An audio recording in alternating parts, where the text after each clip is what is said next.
You are now watching the Counterpress podcast, Conversations That Count, and you're here with Nkwazi Nomia and Talia Swatboy. Don't forget to hit that like button, subscribe, and leave us a little something in the comments. Welcome back to another episode of Counterpress.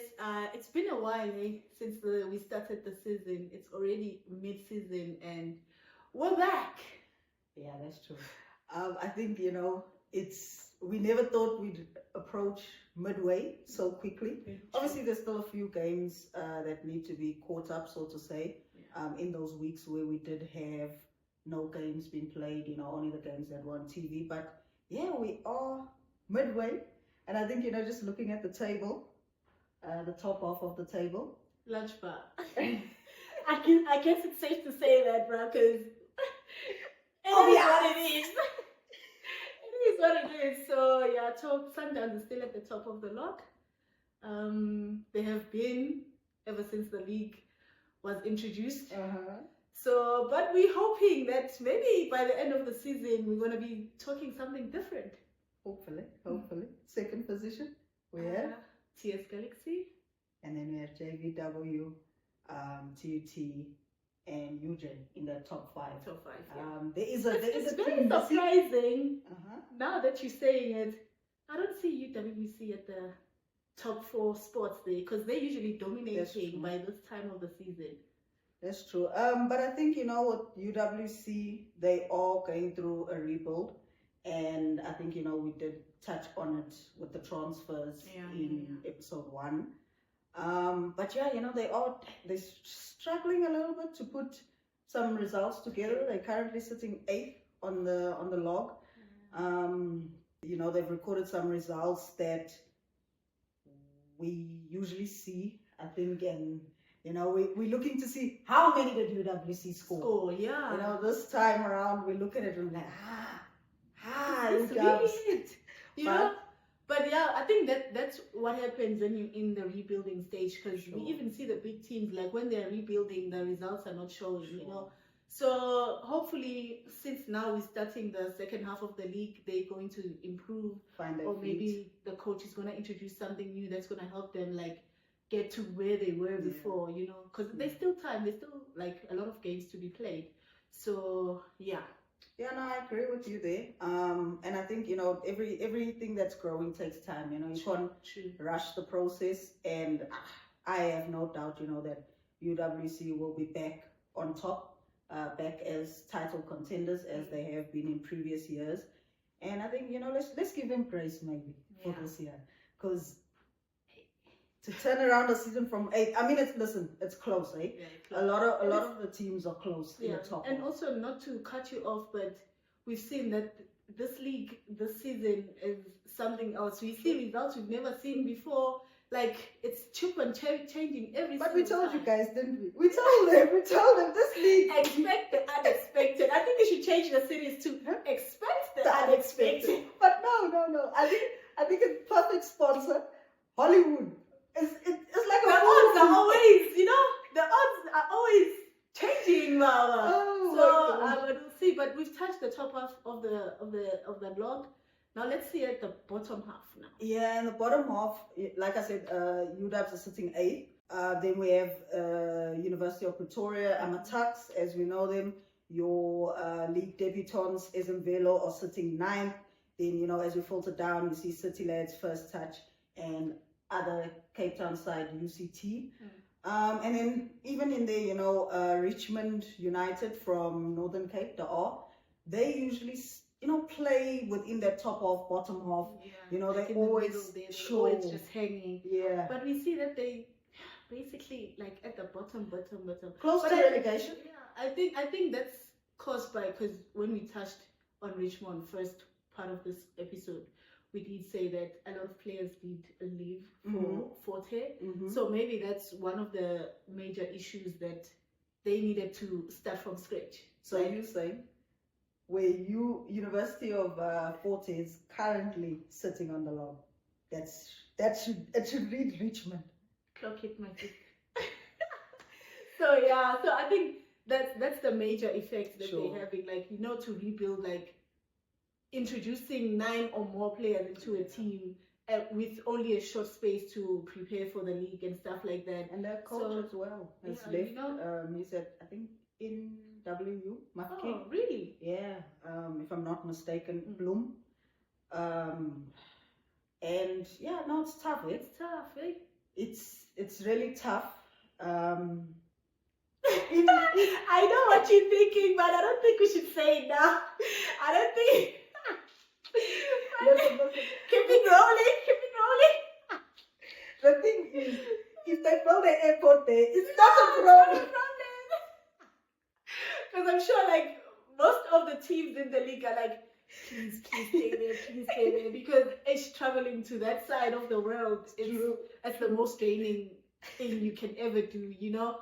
But we don't want to wish them ill, but we're hoping that they also find their feet, because they were a great team before, like, players left. Yeah, they were that dark horse of the league, definitely. So with that being said, I think Copperbelt has taken their spot with being the dark horse of the league. Okay. Because you can never go to Copperbelt and collect 3 points. You need to really work for it. They're a team who's like, you know, when they're going on with everything. Yeah, no, that's true. And I mean, just speaking to that, and then being the dark horse and having to work for, you know, maximum points. We saw, and I think one of the big results in this first round was their draw against Mamelodi Sundowns. That was the big one, eh? When I saw the page, the Hollywood page, and I was like, is there something wrong? Yeah, what's happening? Yeah, no, but it's like you say, you know, the other dark horse, and definitely, you know, playing away from home does, or for Sundowns, that is playing away from home, it does have many challenges. I mean, the ball is round, it is 11 players. You know, but on the day, it's never. You never know what's gonna happen. Eh? So I think, yeah, that was a big fixture, and you're right in saying that they are perhaps this season's dark horse. They did linger a bit last season as well, but I think also a big result, in my opinion, is TUT. When I catch you, TUT. Smash and grab. Basically, because we saw the game they played against JVW, and they recorded a 1-0 win over JVW, and it was their first win in the league. So, and they went to UWC. That time they were playing away. They also recorded another 1-0 victory In the time. And if you look at the times, smash and grab, because football will kill you. And I mean, now we see, you know, like you say, they started picking up points, you know, against JVW, and prior to that, you know, they really were a team that we provisioned to struggle this season. But now they're sitting fourth on the log, and I think that is, you know, TUT from when they were still under Coach Sizwe. Oh yeah, the TUT was fire. That team was very good, and you know, that's where we saw TUT at the top of the log. And then after, you know, Coach Sizwe departed from them with, you know, a couple of players that are still in red, just a different red. You know, they did struggle in the seasons after that, but hey, maybe now they're finding, you know, their feet again. And it goes back to that conversation of UWs. You know, when you're in that rebuild phase, you're bound to dip, you're bound to take, you know, a couple of the comeback is very hard. The comeback. Tough seasons, and yeah, so you know, they did do that smash and grab 1-0 against JV, and then they did the same against UWC. But I think, you know, now that the league is on a break, right? Yeah. I think a big result that was a. Are you thinking what I'm thinking? Are you thinking what I'm thinking? A sweet. For the fact that ever since this team was formed, even in the Sasol League, they've never beat this team before. Really? I'm talking about JVW and Sundowns. JVW has never recorded 3 points against Sundowns. Never. From Sasol to Hollywood Beds, never. It's always like a draw, or JVW will lose. So they came into this match as underdogs, you know. Everyone was betting, I'm sure. Everyone was betting. When they logged into Hollywood. Yeah, they're like, Sundowns straight to win. Gandhi. The odds. Hey! The odds will kill you, my friend. The odds will kill you. We saw JVW recording their first win against Mamelodi Sundowns. So it's a historic one, no? It was.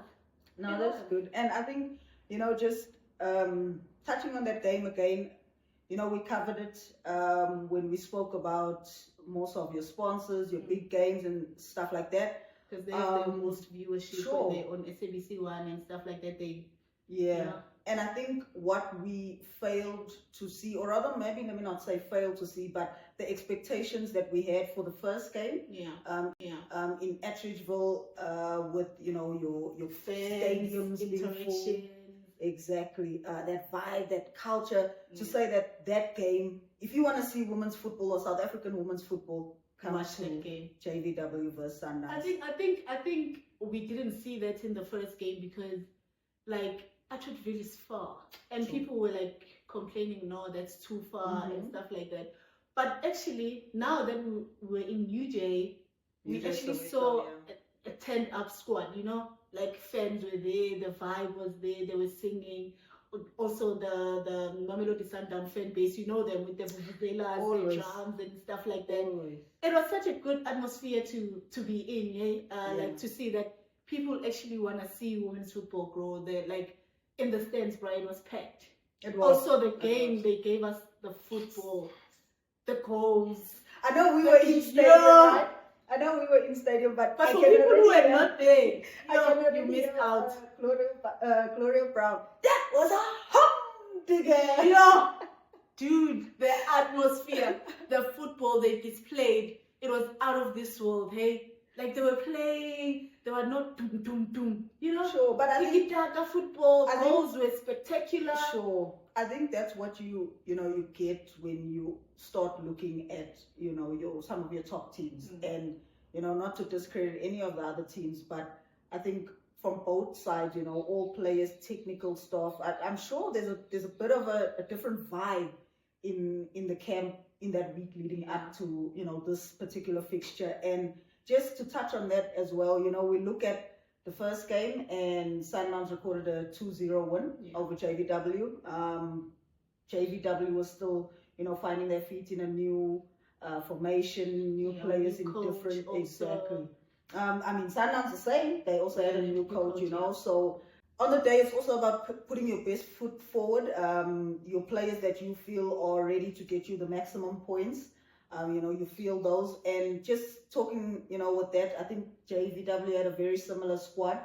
They did, and they kept the same formation, the same players. I think there were only 2 changes, if I'm not mistaken, but they kept everything the same. And I think it's because they've been on the winning streak and been building from that.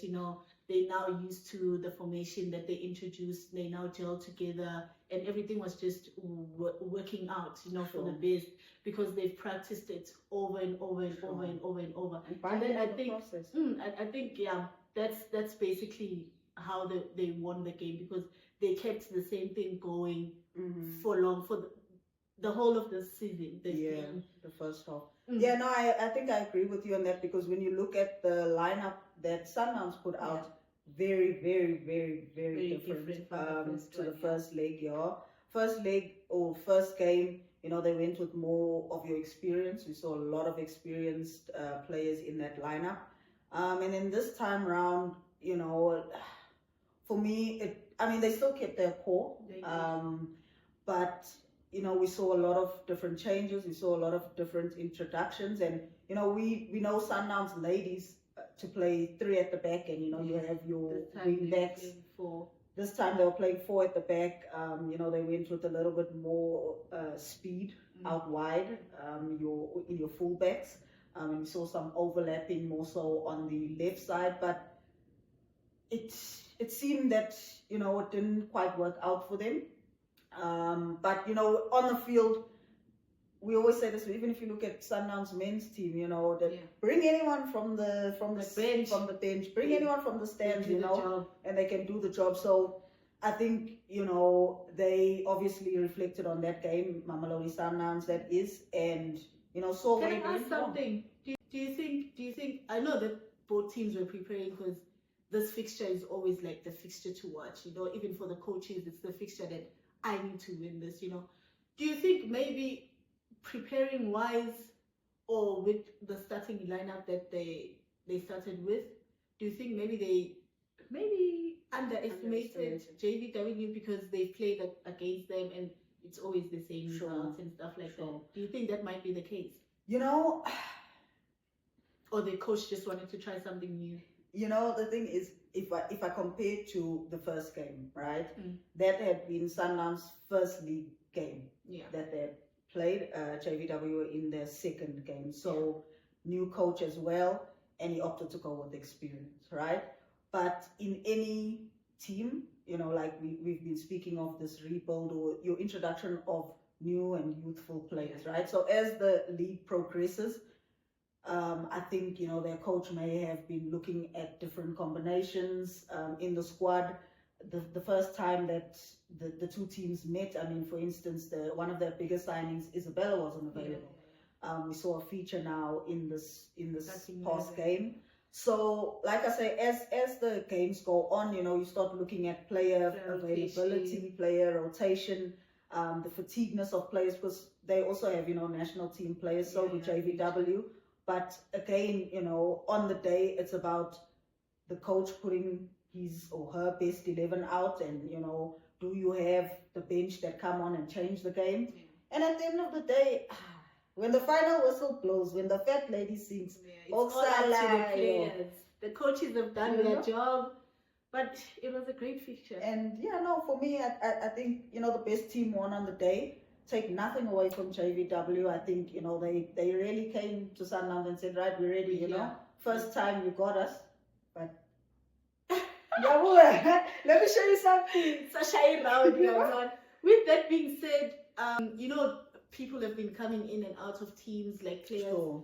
And we did speak about TS Galaxy on the first episode, and there were two signings that they signed later, which was Refilwe Jane and Chomi, Leandra Smeda. So we see her coming into the team, and she's currently top goal scorer. And she didn't even start with the team. Talk about experience, right? That's true.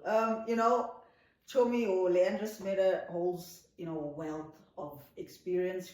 She's been with the Banyana team, you know, since Vera days, you know, and even pre that. So she's been to major international tournaments. She's played abroad and had success there as well. And she, you know, many people shone light, I think, on Refilwe Jane. Of course, you know, she is our national team captain. But I think, you know, with Leandra, the hype wasn't as much. And, you know, she's showing. She's like, hey, I'm here. She's like, I'm here. Because has she ever? No, she's never played in the Hollywood Games. No. She hasn't. And it's like I'm saying, you know, she's kept her head down, and she said, you know, I'll show you. Let me produce. And I mean, she's played, what is it? 8 games. 8 games. And no, she's played 10. 10. If I'm not mistaken, 10 scores. Yeah. Because she, like you said, she didn't feature also early on in TS's initial games. But, you know, she's played 10 now with the club. She scored 8. And like you say, like you say, the top goal scorer. And I think it's also good to see somebody else giving Rabale a run for her money, you know? Exactly. And you see Rabale, I think she's played 12 games with Sundowns, and she's recorded 7 goals. 2 of those being penalties. So I think for me, because Chomi was originally a winger, and she's converted to a striker, but then you just say, you know, you pull that experience. The coach is being a Pep Guardiola. They're just putting players where you think they might fit, and they actually fit, and it works. You know, so you know, and they're sitting second on the log. So I think she's been a standout player for me, for sure. Not just for TS Galaxy and, you know, their success, but in her own right, and, you know, to say, and Speaking still on the standout players, Bonono Mokoma, BB, young sensation. Tell me about it. Yeah, no, you know, she's been doing great, eh? Excellent. And we did, you know, she was one of those young players that we highlighted. Promoted. Sure, pre-league. And, you know, she's been with the under-17s when they were qualifying for the World Cup. Unfortunately, you know, they didn't go all the way. But, yeah, she shifted focus. She was playing as a same thing as Leandra. She was in the center, and now she's striker, banging goals, scoring hat-tricks. Hey, at 17. At 17. And I mean, now she's been, shortlisted For the Bafana Banyana Banyana. And I think, before we get to that squad though, with that, I think also another pivotal player, or standout player at least for me, is Gaddafi. Mamelodi Sundowns. Yeah, Nonhlanhla Mthandi. She goes by Gaddafi, so I just had to think of the government. But she's on, don't get me wrong, she's on the top goal scorers list, but she's just given a different dynamic to the middle of Mamelodi Sundowns, and she's starting a lot of the attacks. She's within the goals that they create, the goals that they score. And Mamelodi Sundowns, when they put them away, they put them away. Eh? And if you watch their film, she's at the center of a lot of those startups. And then I think give them one more. You won't believe this one. Ooh. This player, like, give them one more. Every beginning of the season, we don't know where she is. Is she playing? Is she not playing? Is she still in the Hollywood beds? What's happening? Is she still staying at the club or whatever? Delia Smith. Okay. Where is Delia Smith? Everyone has been asking themselves, where is Delia Smith? Yeah, no, it is, eh? She went back home. I guess you can say that. Cape Town, new team, UCT, And she's not afraid to take on a challenge. And I think, with that, I agree with you. She's definitely been a standout player.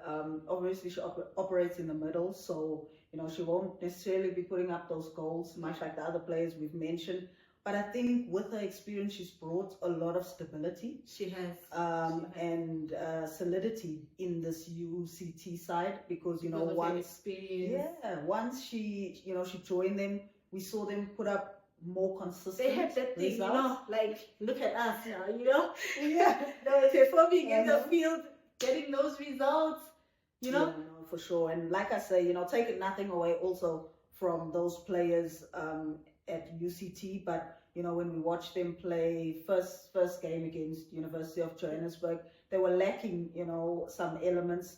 Could have been first game jitters, but I think just this addition with Thalia, they have really, like I say, solidified themselves and put up a good fight in the Western Cape Derby or the Cape Town Derby. No, I actually watched the highlights of that game. Fire. They drew 1-1. Fire. And UWC was at home. Fire. So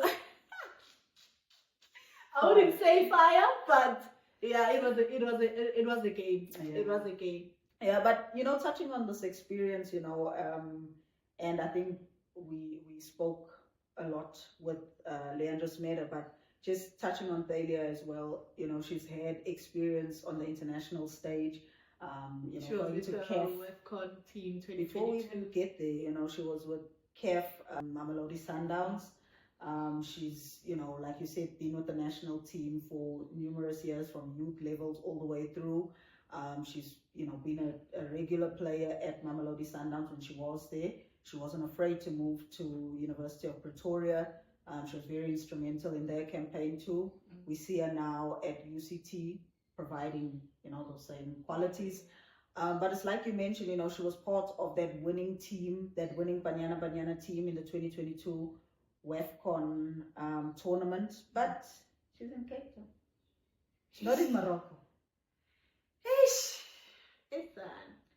But I think I don't even know what to say about that. I think it's a perfect way to wrap this up. And I think in part 2 we'll look at the squad selection of the players that currently are in that squad, and we dissect that as we look to open up the WAFCON tournament. Do you think we're gonna have a France 2020 situation going on there, or by France 2010? What do they do? Part 2. Let's just give them a part 2.